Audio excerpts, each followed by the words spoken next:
Video को अंत तक देखें। पसंद आने पर लाइक और सब्सक्राइब करना ना भूलें।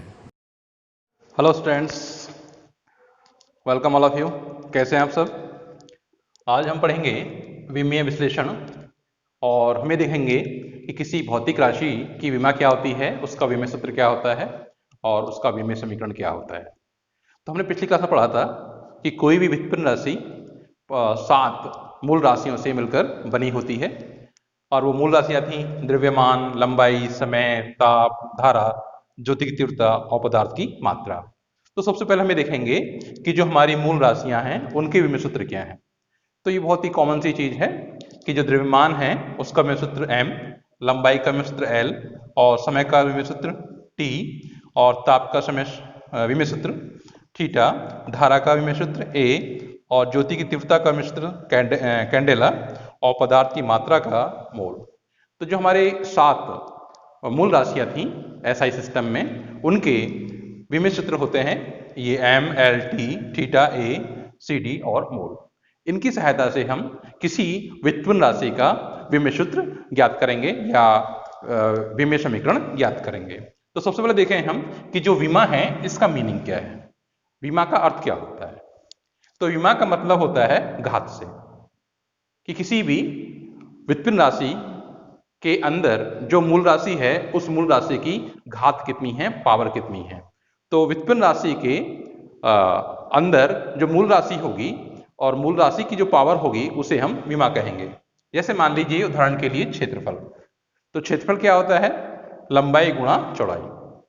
क्योंकि क्षेत्रफल क्या हो गई यहाँ पर व्युत्पन्न राशि, लंबाई और चौड़ाई ये दोनों अपने आप में स्वतंत्र हैं, इसलिए क्या हो गई ये मूल राशियां।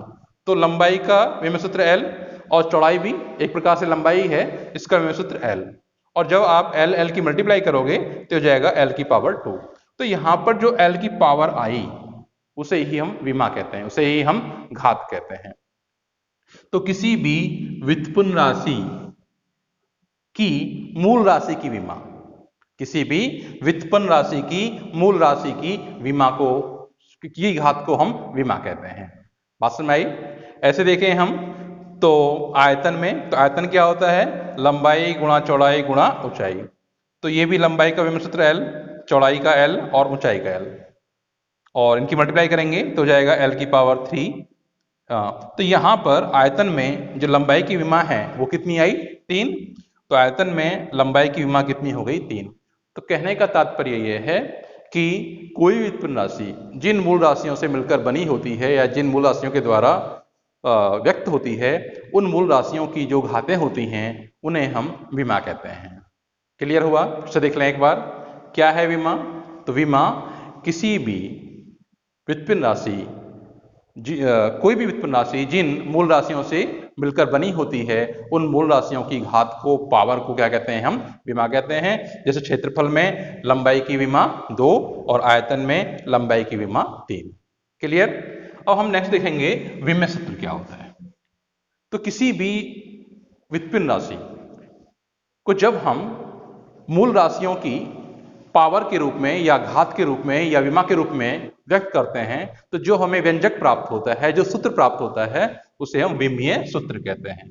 तो लिखा हुआ है कि वह सूत्र जिसमें किसी व्युत्पन्न राशि को मूल राशियों के घात के रूप में व्यक्त किया जाता है। कोई व्युत्पन्न राशि ले लें आप और ये देखें कि उसके अंदर कौन कौन सी मूल राशियां हैं और उन मूल राशियों की पावर्स कितनी हैं। तो जब आप उस व्युत्पन्न राशि को मूल राशियों की पावर के साथ, विमा के साथ, घात के साथ व्यक्त करेंगे तो जो व्यंजक प्राप्त होगा उसे आप क्या कहेंगे? विमीय सूत्र या डायमेंशनल फॉर्मूला। मान लीजिए हमारे पास एक भौतिक राशि है जिसमें द्रव्यमान की विमा a है, लंबाई की विमा b है और समय की विमा c है।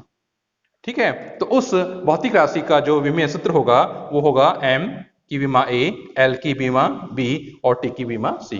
और परिपाटी है, कन्वेंशन है, और इस विमीय सूत्र को हम बिग ब्रैकेट के अंदर लिख देते हैं। तो बहुत ही कॉमन सी चीजें थी, बहुत ही आसान चीजें हैं। क्या पढ़ रहे थे आज हम? विमीय विश्लेषण।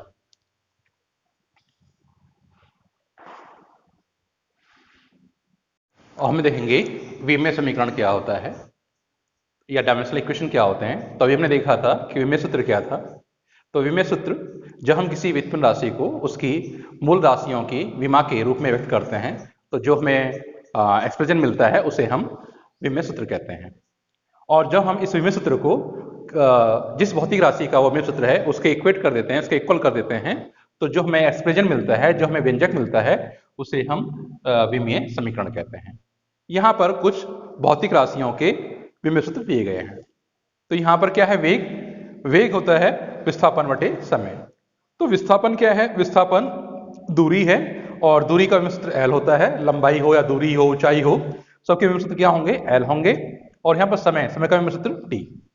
इसको आप सॉल्व करेंगे तो यहाँ टी की पावर कितनी है, 1। ये पावर ऊपर जाएगी तो कितनी जाएगी, टी की पावर -1। तो m की पावर 0 एल टी -1। अब चूंकि यहाँ पर वेग में द्रव्यमान राशि होती नहीं है, इसलिए हमने द्रव्यमान की विमा को शून्य के साथ व्यक्त कर दिया है। इसके बाद है संवेग।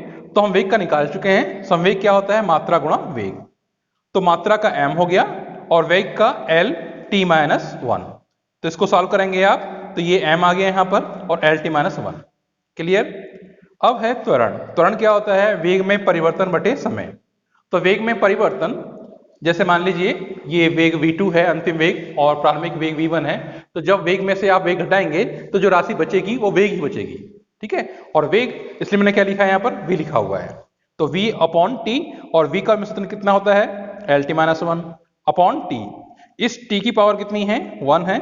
इस 1 को आप ऊपर लेके जाएंगे तो माइनस में हो जाएगा, तो हो जाएगा एल टी -2। अब चूंकि यहाँ पर द्रव्यमान नहीं है, इसलिए द्रव्यमान की पावर हमने, द्रव्यमान की विमा को हमने 0 कर दिया है। तो m0 LT -2। नेक्स्ट, बल। बल क्या होता है, मात्रा गुणा त्वरण। तो मात्रा का डायमेंशनल फॉर्मूला m और त्वरण का हम निकाल चुके हैं। m की विमा 0, l की विमा 1 और t की विमा -2। आप इसको मल्टीप्लाई कर देंगे तो यहाँ m की पावर 1 है, यहाँ m की पावर 0 है, तो 0 + 1 1, तो ये m हो जाएगा। बाकी l की पावर 1 और t की पावर -2, ये चौकते हो जाएगा। तो ये था बल का विमेय सूत्र mLT -2। हम बात करेंगे आवेग की। तो आवेग होता है बल गुणा समय। तो बल का हमने निकाल लिया है यहाँ पे विमेय सूत्र, तो इसलिए हम डायरेक्ट पुट कर देंगे mLT -2। तो ये बल का विमेय सूत्र हो गया और इस समय, समय का विमेय सूत्र t। फिर सॉल्व करेंगे तो यहाँ t की पावर -2 है, t की पावर यहाँ पर कितनी है, 1 है। मल्टीप्लाई करेंगे आप तो -2 + 1, क्योंकि जब हम सेम बेस वाली क्वांटिटीज को मल्टीप्लाई करते हैं, समान आधार वाली संख्याओं को मल्टीप्लाई करते हैं, तो उनकी घातें जुड़ जाती हैं। तो यहाँ भी t है, यहाँ भी t है, दोनों बेस समान है, तो इसलिए -2 + 1 कितना हो जाएगा यहाँ पर, -1। तो ये हो गया mLT -1। अब यहाँ पर देखें कि आवेग का जो विमेय सूत्र है वो mLT -1 है और संवेग का विमेय सूत्र वो भी क्या है, mLT -1 है। यानी आवेग और संवेग के जो विमेय सूत्र हैं वो दोनों बराबर हैं। इनके केवल विमेय सूत्र बराबर हैं, इसका अर्थ ये बिल्कुल नहीं है कि आवेग और संवेग दोनों ही बराबर हैं।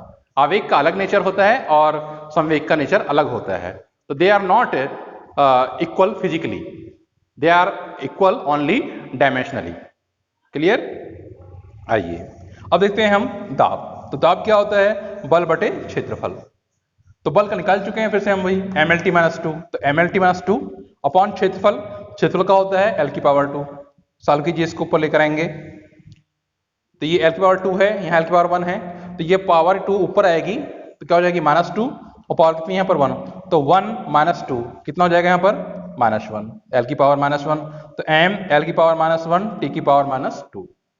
क्लियर। ये था दाब का विमेय सूत्र।